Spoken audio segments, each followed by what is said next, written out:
नमस्कार मित्रांनो. दरवर्षी आपण आनंदाने दसरा हा सण साजरा करतो. परंतु तुम्हाला माहीत आहे का, की हा सण आपण का बरं साजरा करतो? यामागे काही वैज्ञानिक कारण आहे का?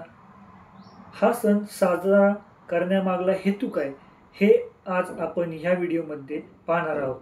तर संपूर्ण व्हिडिओ पहा आणि ही माहिती तुम्हाला कशी वाटली हे मला कमेंट बॉक्समध्ये नक्की कळवा. दसरा हा नेहमी अश्विन महिन्यामध्ये येतो. अर्थात हा पावसाळ्यानंतरचा व हिवाळ्याच्या सुरुवातीचा दिवस असतो. यावेळी हवामानामध्ये बदल होतो, त्यामुळे शरीरातील रोगप्रतिकारक शक्ती कमी होते. शेतकरी हंगामा संपवून नवीन पीक, नवीन कामाची सुरुवात याच दिवशी केली जाते. त्यामुळे हा दिवस आर्थिक व उत्पादनाच्या चक्राशी जोडला गेलेला आहे. मागील व्हिडिओमध्ये आपण योग्य दिशा, जमीन भूमी परीक्षण, माती परीक्षण, हत्यारांची जुळवाजुळव व बियाणांचे परीक्षण, घटस्थापना व पुढील 9 दिवसांमध्ये केली जाणारी विविध कामे आपण पाहिली. दसरा या सणाच्या दिवशी आपण शस्त्रपूजन करतो. आपण एक प्रकारे आपल्याकडे असलेल्या साधनांचा आदर करतो. शस्त्र म्हणजे फक्त तलवारीच नव्हे, तर कामाची साधने, यंत्र, वाहन इत्यादी व्यवस्थित करून नवीन कामासाठी आपण त्या साधनांना सज्ज करत असतो.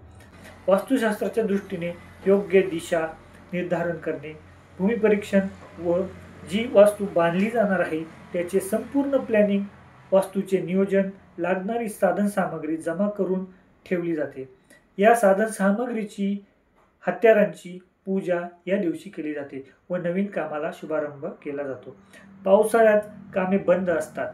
पावसाळ्यामध्ये साधनसामग्रींचा वापर होत नाही किंवा केला जात नव्हता. त्यामुळे त्या साधनसामग्रींना तेलपाणी करून नवीन कामासाठी सज्ज केले जाते. पावसामुळे थंड पडलेल्या लोकांमध्ये पुन्हा ऊर्जा निर्माण करण्यासाठी व नवीन कामासाठी सज्ज होण्यासाठी, सामूहिक मानसिकता मजबूत करण्यासाठी, सकारात्मक विचार वाढवण्यासाठी हा सण साजरा केला जात असे. या दिवशी शमी, आपटा, आघाडा इत्यादी औषधी गुणधर्म असलेल्या झाडांची पूजा केली जात असे. झाडांना व निसर्गाला महत्त्व देऊन त्यांच्या संरक्षणाचे उपक्रम या दिवशी सुरू केले जातात. परंतु आज यामुळे अंधश्रद्धा लोकांमध्ये वाढली आहे. पर्यावरणावरती याचा एक दुष्परिणाम होत आहे. समाजामध्ये एक सामाजिक स्पर्धा निर्माण झालेली आहे. वास्तविक हेतूपेक्षा केवळ प्रतीक आज उभी राहिलेली आपल्याला दिसून येतात. परंतु आज यामुळे अंधश्रद्धा वाढली. मुळात हा दिवस नवीन काम सुरू करण्याचा व निसर्ग सन्मानाचा होता. परंतु रावण दहन केले की सगळे निगेटिव्ह निघून जातं, अशा अंधश्रद्धा वाढल्या. त्यामुळे वैज्ञानिक दृष्टिकोन कमी झाला. पर्यावरणावरती याचा दुष्परिणाम झाला. निसर्ग सन्मानाचा हा दिवस आपण आज रावण दहनासाठी मोठ्या प्रमाणावरती लाकूड, फटाके वापरले जातात. त्यामुळे धूळ, ध्वनी व इतर प्रकारचे प्रदूषण होते. समाजामध्ये नवीन स्पर्धा निर्माण झाली. मोठमोठे रावण पुतळे समाजामध्ये उभे राहायला लागले. सजावट, फटाके यांसारख्या अनावश्यक खर्चांचा वापर किंवा वाढ झाली. सणाचे रूपांतर दिखाव्यांमध्ये झाले.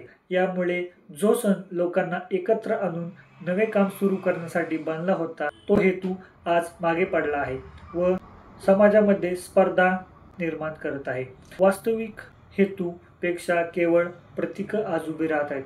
मूळ अवजारांची पूजा करणे, नवीन कामाची सुरुवात करणे, एकत्रीकरणाची भावना निर्माण करणे हा मूळ हेतू नाहीसा झालेला आहे आणि त्या जागी केवळ विधी व अंधश्रद्धा उरलेल्या आहेत. यामुळे आज समाज संपूर्णपणे भटकला आहे. मग आपल्याला प्रश्न पडतो की दसरा या सणाच्या मागला मूळ हेतू काय?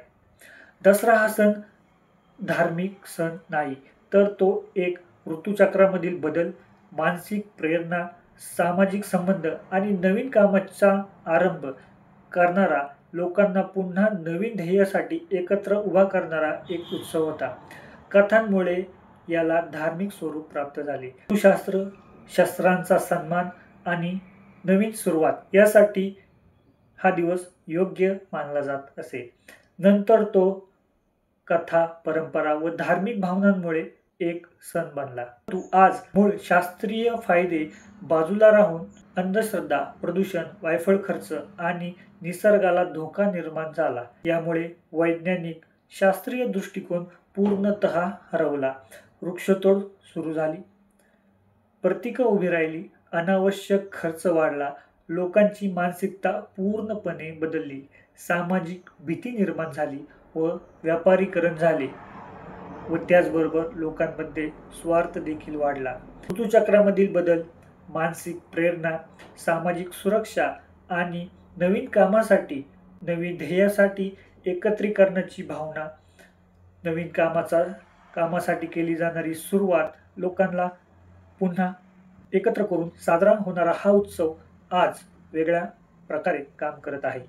या सणाचा जो मूळ हेतू होता, जसे की ऋतू परिवर्तन, त्यानुसार कार्य ठरवणे, शारीरिक व मानसिकतेची तयारी करणे, नवीन कामासाठी शुभारंभ करणे, साधन शस्त्र यांची देखभाल व जुळवाजुळव करणे, हा यामागील मूळ हेतू होता. परंतु वास्तविक हेतू विसरून आज फक्त प्रतीके उरलेली आपल्याला दिसत आहेत.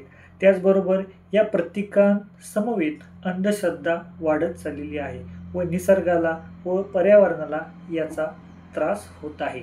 निसर्ग व पर्यावरण याच्या रक्षणासाठी बनवलेला हा सण अनैतिक हेतूसाठी पर्यावरण आणि निसर्ग यांनाच मोठा धोका निर्माण आज करत आहे. तरी आपण यामागे नैसर्गिक हेतू समजून घ्यावा व कृपया पर्यावरणाला त्रास होणार नाही अशी मी आपल्याकडून आशा करतो. अशाच नवनवीन व्हिडिओसाठी कृपया लाईक करा, शेअर करा आणि सबस्क्राईब करा व आपले विचार कमेंट सेक्शनमध्ये मांडायला विसरू नका. तुमच्याकडे असलेले तुमचे विचार कमेंट सेक्शनमध्ये मांडा, जेणेकरून मी त्याच्यावरती पुन्हा नवीन व्हिडिओ बनवू शकेल. धन्यवाद.